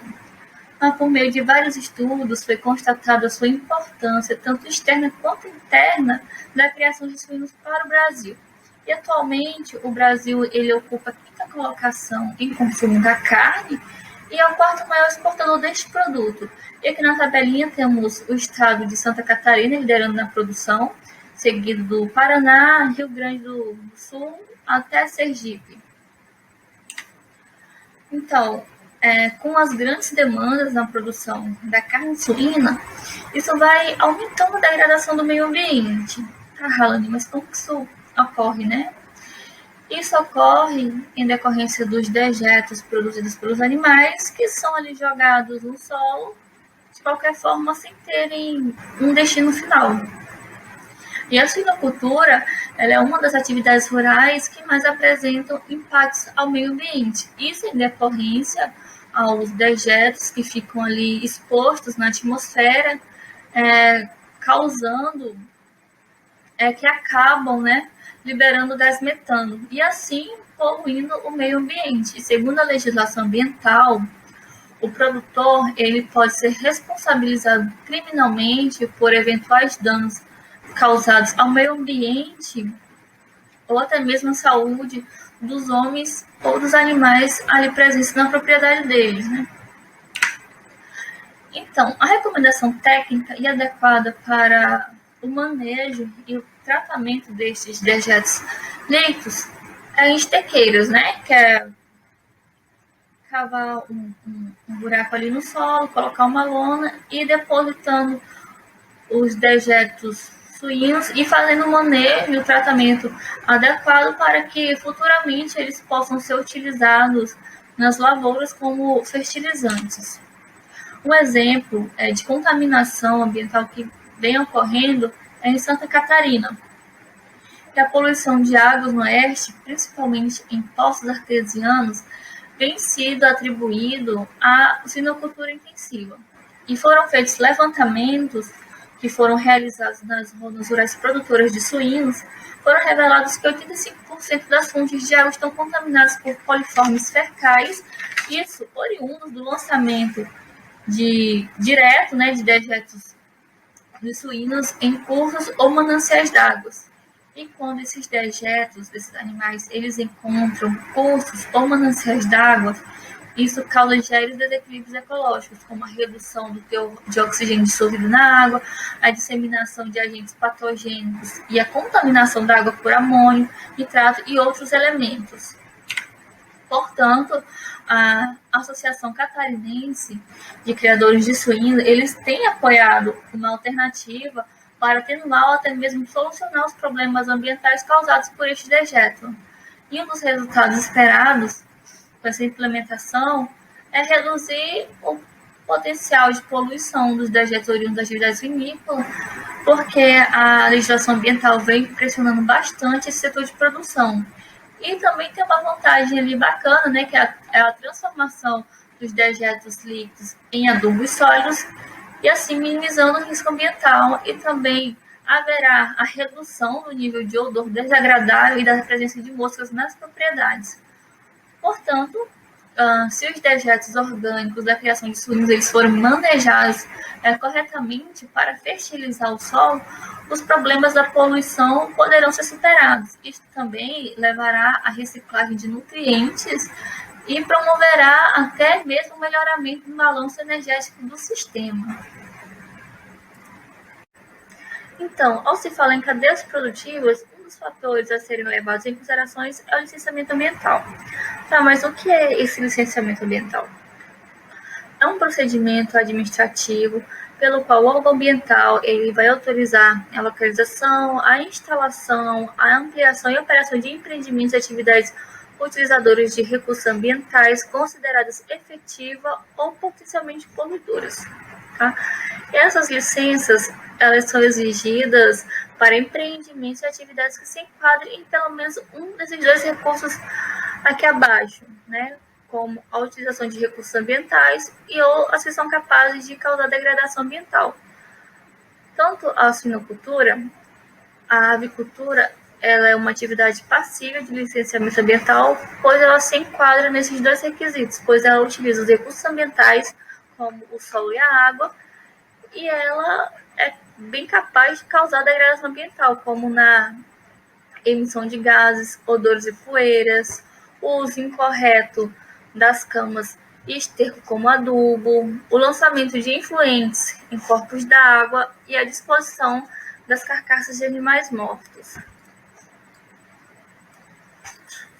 Segundo a resolução CONAMA de 23 de janeiro de 1986, ele define como impacto ambiental qualquer atividade que cause alteração das propriedades físicas, químicas, biológicas do meio ambiente, causada por qualquer forma de matéria ou energia resultante da atividade humana que, indireta ou diretamente, afete a saúde, a segurança e o bem-estar da população, as atividades sociais e econômicas, a biota, as condições estéticas e sanitárias do meio ambiente e a qualidade dos recursos ambientais.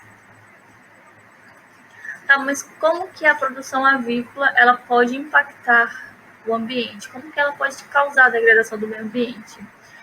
Eu coloquei aqui uma tabelinha com 6 exemplos nas águas superficiais e subterrâneas, como que ela vai impactar no consumo abusivo e qual vai ser a consequência desse impacto nas águas. Vai ser a escassez hídrica e o aumento da competitividade por esse recurso. Em relação ao solo, ela vai impactar causando a poluição e a contaminação por elementos, e a consequência desse impacto vai ser a perda da capacidade agrícola dos solos. Em relação ao ar, ela vai impactar na emissão de odores, nos gases, e juntamente com as partículas de poeira. Já no clima, ela vai impactar na emissão de gases de estufa, e a consequência desse impacto no ar, nos animais, por exemplo, vai ser a queda dos índices zootécnicos, o estresse, aumento da mortalidade e a exposição desses animais a outros tipos de doenças. E no clima, as consequências desse impacto vai ser no aquecimento global e suas consequências. E para finalizar, na biodiversidade, ela vai impactar proporcionando condições ambientais adversas à biota devido à poluição e à contaminação por resíduos animais, no caso, as carcaças de animais que ficam se degradando ali no solo sem terem um final adequado para aquilo. E as consequências desse impacto na biodiversidade vai ser a degradação ou a perda da flora e fauna. Em relação a condições sanitárias do rebanho, ela vai impactar na depreciação qualitativa e quantitativa dos recursos naturais e, como consequência desse impacto, vai causar diminuição dos índices zootécnicos. Então é isso, eu espero que tenha sido proveitoso esse momento que eu falei um pouco sobre as cadeias produtivas de suínos e aves. É isso, gente. Obrigada. Oi, gente. Eu sou a Alice e agora eu vou falar um pouco sobre produção vegetal, cultivo tradicional e o orgânico. Bom, sabemos que a agricultura ela está cada vez mais competitiva, exigindo tecnologias estruturadas e inovadas. A agrológica tem um leque de soluções que atende às suas principais necessidades, né? Um dos cultivos utilizados no sistema de produção é o tradicional, como já vimos aqui, que é tradicional, convencional, e o orgânico. A agricultura convencional, ela tem um foco principal a alta produção. Ela é caracterizada pela utilização de técnicas e equipamentos modernos com o uso de uma diversidade de insumos, tais como agrotóxicos, fertilizantes, que viabilizam acelerar o processo de cultivo. Na agricultura convencional também não há preocupação com a qualidade nutricional do alimento. Por outro lado, a agricultura orgânica, ela prioriza a oferta de produtos saudáveis. Ela utiliza técnicas específicas como adubos naturais, compostagem, miocultura, dentre outros, que se fundamentam na não utilização de agrotóxicos. Nesse slide aqui, podemos observar algumas desvantagens do cultivo tradicional e algumas vantagens do sistema orgânico. Como temos aqui no cultivo tradicional, qualidade nutricional afetada pelo uso de substâncias químicas, tendo um sabor menos acentuado, possíveis danos ambientais por utilizar abusivamente de agrotóxicos, contaminação do ar, do solo e da água também pelo uso de agrotóxicos fertilizantes. E o agrotóxico, ele é nocivo à saúde, podendo ser responsável por futuras doenças crônicas nos seres humanos. Enquanto isso, no sistema orgânico, ele minimiza o impacto sobre o meio ambiente e garante a sustentabilidade ecológica, tendo aqui a preservação de recursos naturais, a produção de alimentos saudáveis e de maior qualidade também, a sustentabilidade e baixo impacto ambiental e a manutenção da biodiversidade. Podemos ver que a agricultura orgânica ela é benéfica não somente para o meio ambiente, mas também para a saúde humana. Bom, o desafio do produto orgânico é conciliar a alta produtividade e um processo produtivo sustentável e natural. A engenharia busca fornecer soluções inovadoras para atingir o resultado desejado, visto que a produção orgânica já é para uma produção não tão grande comparado à convencional. O cultivo orgânico ele é uma técnica de produção de alimentos que busca aumentar os teores de matéria orgânica no solo para só depois plantá-lo. Isso porque, com maiores teores de matéria orgânica, os micro-organismos mantêm a fertilidade e a integridade do solo, o qual permite um cultivo saudável e ecológico de alimentos, como, por exemplo, de hortaliças. E esse cultivo, ele respeita bastante o meio ambiente e, claro, também a saúde das pessoas. A agricultura orgânica, ela é considerada uma técnica específica que contrapõe a utilização de agrotóxicos e de fertilizantes em todas as fases do seu processo. Ela viabiliza a conservação do solo e a sua fertilidade também, garantindo um equilíbrio ambiental e minimizando os impactos sobre o meio ambiente. E suas principais desvantagens é que ela é mais dispendiosa e demorada,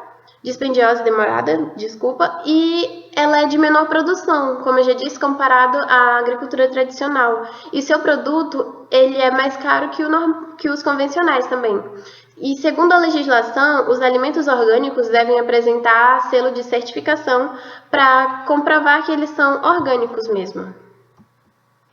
Aqui temos um trabalho que mostra que a cada dia os estudos agroecológicos eles estão aumentando devido aos impactos negativos que a agricultura convencional causa no meio ambiente, Como aqui fala o trabalho, agricultura convencional versus os sistemas agroecológicos. Temos aqui o objetivo do trabalho, que é avaliar os principais impactos negativos da agricultura convencional em relação aos modelos mais ecológicos de produção, evidenciando as formas de avaliação e possível substituição de um sistema tradicional por um sistema agroecológico.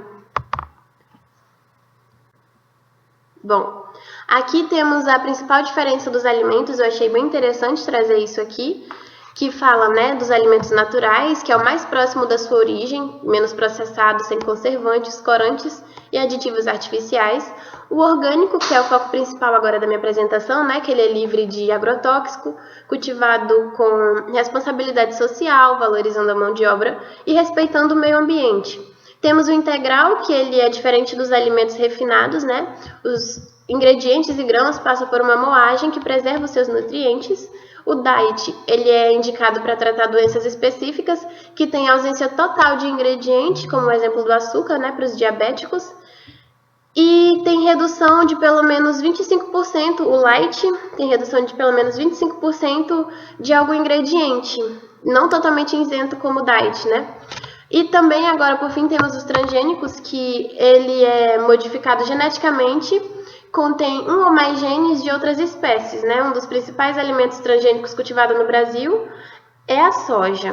Aqui temos a evolução das áreas destinadas à produção orgânica entre 2007 e 2017, né? Os 20 países com maiores extensões da área, aqui no ano de 2017. E temos o Brasil em 12º lugar. O Brasil aqui, eu coloquei os estados que são os maiores produtores de alimentos orgânicos atualmente, que é o Paraná, Rio Grande do Sul, São Paulo, Santa Catarina, entre os demais. E segundo o IPEA, o Brasil é o maior produtor de arroz orgânico na América Latina, com mais de 27 mil toneladas anuais, e ele lidera a produção mundial de açúcar orgânico e é o país com mais colmeias. Ele tem 900 mil colmeias, quase 900 mil colmeias. Aqui também eu trouxe alguns dados dos alimentos transgênicos, né? O top 7 de área plantada de transgênicos no Brasil, tendo Mato Grosso em primeiro lugar. E em relação ao mundo, tendo Estados Unidos em primeiro lugar. Como vimos, né? Transgênicos são alimentos modificados geneticamente com a alteração de um código genético, ou seja, quando são inseridos no organismo genes provenientes de outros seres. Os sistemas agroflorestais, eles podem compensar as emissões da agropecuária, né? Tendo o potencial de aumentar o sequestro de carbono, eles podem compensar as emissões de gases de efeito estufa da agropecuária. A quantidade de carbono absorvida pelos SAFs é maior que a emitida na forma de dióxido de carbono. E o Brasil, ele se propôs a reduzir em 37% a emissão de gases do efeito estufa até 2025, considerando os níveis de dados de 2005. A maior parte das emissões nacionais tem origem do setor agrícola, justamente pela alta produção de carne. E, de acordo com os estudos, a pecuária ela responde por 90% das emissões de metano e das emissões de óxido nitroso, que são dois bem importantes gases poluentes do efeito estufa. E para cumprir a meta, o país planeja implementar uma agricultura de baixa emissão de carbono, que uma dessas estratégias são os sistemas agroflorestais, os SAFs, que além de reduzir as emissões esses sistemas, ele também contribui para melhorar a qualidade do solo e da grama. E a quantidade de carbono sequestrada, ela vai variar conforme o tipo de sistema, totalizando entre 9 e 58 toneladas de CO2 por hectare. Estudos ressaltam que a diferença depende das espécies de árvores que vão ser plantadas, da idade, né, das árvores também, do tipo de pastagem, da localização geográfica, dos aspectos ambientais e do manejo. Pesquisadores apontam que as emissões anuais totais por hectare variam de 2,81 a 7,98 toneladas de CO2. O total foi considerado baixo, né, devido às práticas de sistemas agroflorestais, como, por exemplo, o plantio direto.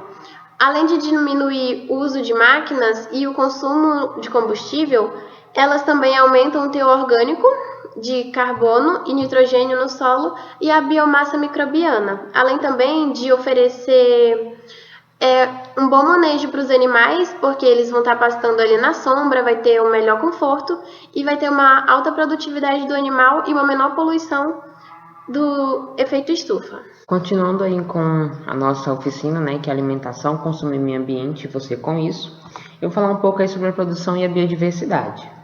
Bem, a produção ela é compreendida aí como um processo que consiste na combinação dos fatores de produção com a finalidade de satisfazer as necessidades humanas. E a biodiversidade como o conjunto de todas as espécies de seres vivos existentes em uma determinada região ou época. E qual a importância da biodiversidade? Bem, sabe-se aí que sem a biodiversidade não existiriam as propriedades e processos da Terra, do quais a vida humana e não humana dependem deles, né? Os cientistas identificam vários benefícios fundamentais da biodiversidade para a vida na Terra. A AEM, que é a Avaliação dos Ecossistemas do Milênio, refere-se a esses benefícios como serviços ecossistêmicos. E esses serviços ecossistêmicos são divididos em 4, que são serviços de abastecimento, serviços de suporte, serviços regulatórios e serviços culturais. Os serviços de abastecimento fornecem bens que beneficiam diretamente as pessoas, como produção de comida, água, madeira, fibra e combustíveis. Os serviços de suporte são processos da natureza essenciais para o funcionamento do ecossistema como um todo, como, por exemplo, aí, o ciclo de nutrientes, formação do solo, produção primária e previsão de habitat. Os serviços regulatórios são a gama de funções desempenhadas por ecossistemas que modulam o clima, decompõem os resíduos, fazem a regulação de inundações, regulação do clima, purificação da água, entre outros. Os serviços culturais são as contribuições educacionais e recreativas que a natureza fornece para o enriquecimento da vida humana, como, por exemplo, aí, espiritual, estético, educacional e recreacional. E qual é essa interação aí com a produção de alimentos e a biodiversidade? Bem, o conflito entre aumentar a produção e enquanto se preserva a biodiversidade está virando pauta, está virando tema aí de diversas discussões globais. De acordo aí com o relatório Planeta Vivo de 2020, que foi elaborado aí pelo Fundo Mundial para a Natureza, mostra que os avanços no processo de crescimento contínuo da produção e consumo de bens e serviços aí para o bem-estar da humanidade tem provocado, sim, uma degradação generalizada dos ecossistemas globais e gerando aí um ecocídio da vida selvagem que sempre existiu no planeta. Enquanto a população humana passou de 3,5 bilhões para 7,7 bilhões, a população de vertebrados silvestres, como mamíferos, pássaros, peixes, répteis e anfíbios, sofreram uma redução de 68% entre os anos de 1970 a 2016, com significativas diferenças regionais, conforme mostra aí o gráfico a seguir. A América Latina e Caribe é a região que apresentou as maiores perdas entre 1970 e 2016.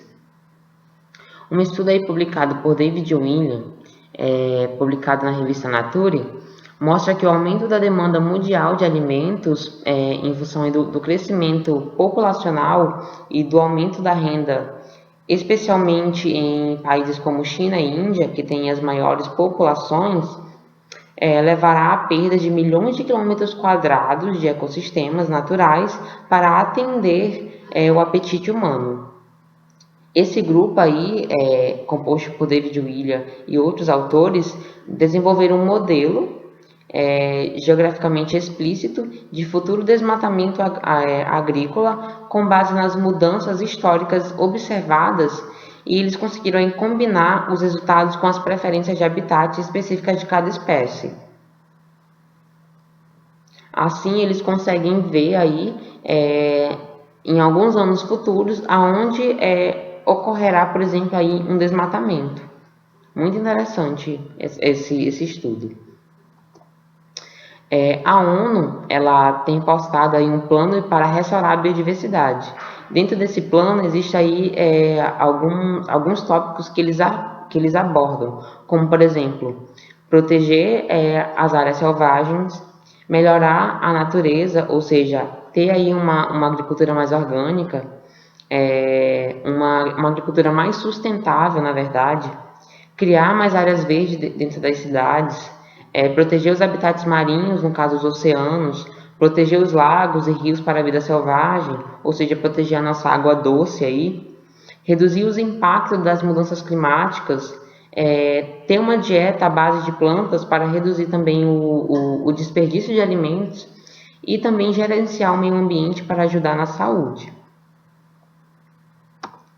E dentro das inovações nas tecnologias de produção, temos aí alguns estudos que temos, por exemplo, aí muito interessante, que é em questão aí das embalagens, que são as embalagens aí biodegradáveis.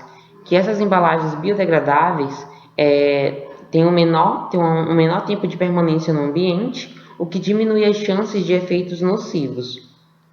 É muito interessante esse estudo, porque aí a gente consegue aí diminuir um tempo, por exemplo, uma criação de plástico a partir de batata, ele é biodegradável, ou seja, ele não vai passar como plástico normal 100 anos aí para ser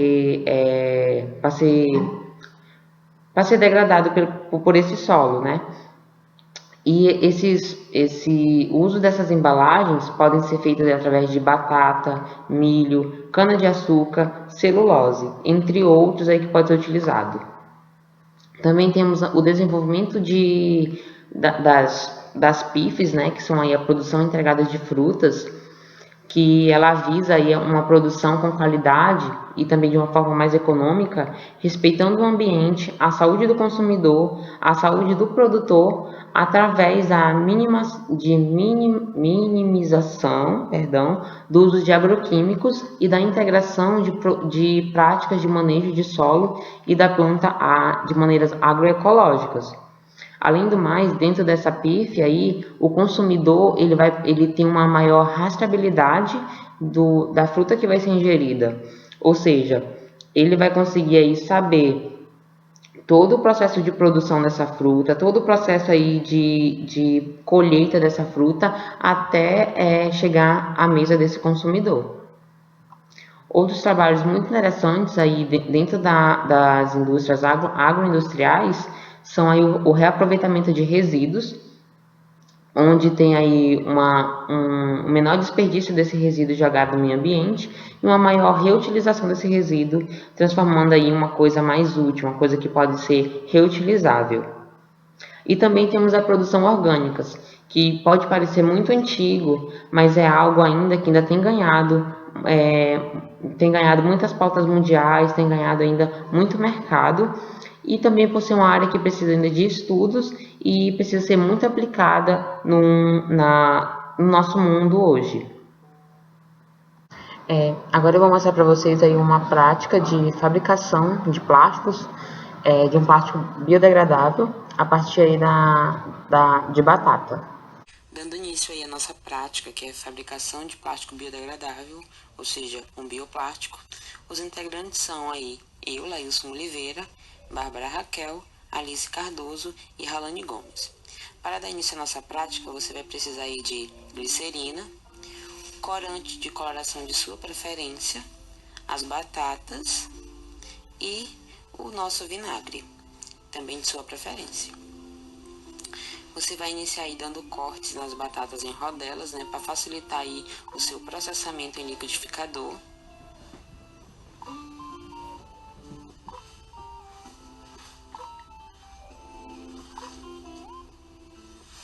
Depois de cortadas, você vai levar essas batatas para o liquidificador e vai bater elas com em média 1 copo de água. Você vai bater aí até ela ficar toda processada, sem nenhum um pedaço muito grande.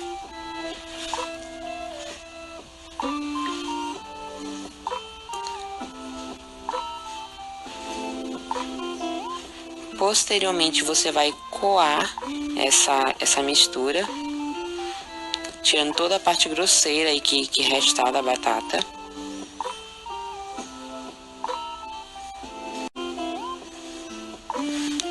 Depois de coado, você vai colocar em um recipiente e deixar descansar em média aí 20 minutos para o amido descer aí pro fundo dessa vasilha. Aí você vai tirar toda a parte líquida que restar e vai utilizar somente o amido que ficou no fundo aí do recipiente. Vai pegar esse amido, vai passar ele para uma panela todinho, vai adicionar aí 4 colheres de vinagre, mais 4 colheres de glicerina, um pouco de água. Não precisa ser muita água, porque se você colocar muita água, o plástico vai demorar muito para ficar pronto. Você adicionou o corante de sua preferência. O nosso, a gente utilizou um corante preto. Aí você vai levar ao fogo até ele virar aí uma gelatina. Aí posteriormente você vai informar essa mistura, também numa vasilha de sua preferência. É interessante que você você espalhe ele bem, que ele fique bem fininho, porque facilita aí a sua secagem. Aí tá pronto o nosso plástico. Depois aí de algumas horas ele tá pronto e você pode utilizá-lo.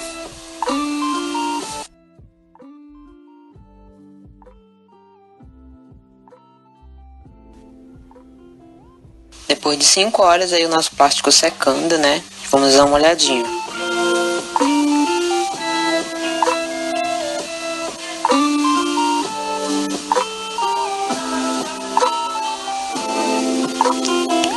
Depois dessas 5 horas a gente pode perceber que nosso plástico ainda não ficou numa consistência boa. Não está pronto ainda, ele está muito mole. Eu vou adicionar aqui mais um vídeo para vocês verem como é que esse plástico ainda vai ficar. Esse aqui é o nosso plástico feito de batata.